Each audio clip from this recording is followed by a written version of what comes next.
উম্মত তোমরা এই ভবিষ্যতে তাদেরকে দেখবা, আজকে আমরা তাদেরকে দেখতে পাই। সম্মানিত হাজিরিন, এই জাহান্নামী নারীদের ব্যাপারে আল্লাহ পাক কি বলেছেন? ওমিন আয়াতিহি আন খালাকা লাকুম মিন আনফুসিকুম আজওয়াজান লিতাসকুনু ইলাইহা।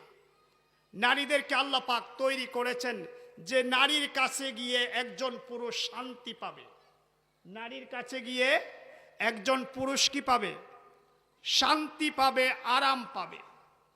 এখন নারীটা নারীর দায়িত্ব পালন করে না। নারীর দায়িত্ব ছিল স্বামীকে সন্তুষ্ট করা, নারীর দায়িত্ব ছিল স্বামীর জন্য সাজগুজ করা, নারীর দায়িত্ব ছিল স্বামীকে সন্তুষ্ট করার চেষ্টা করা।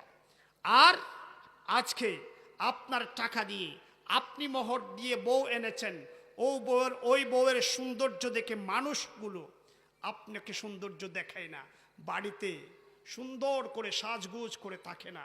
সাজগুজ করে তখন যখন আপনার ঘর থেকে বের হয়ে বাইরে যায়। সম্মানিত হাজিরিন, এই জন্যই আমাদের এই অবস্থা। তো আমার পরবর্তী হযরত এসে গেছেন, উনি বয়ান করবেন। যে কতগুলো কথা বলেছি আল্লাহ পাক এগুলোর উপরে আমাকে আমল করার তৌফিক দান করুন, সবাইকে আমল করার তৌফিক দান করুন। ওয়া আখিরু দাওয়ানা আনিল হামদুলিল্লাহি রাব্বিল আলামিন। আসসালামু আলাইকুম ওয়া রাহমাতুল্লাহি ওয়া বারাকাতুহু।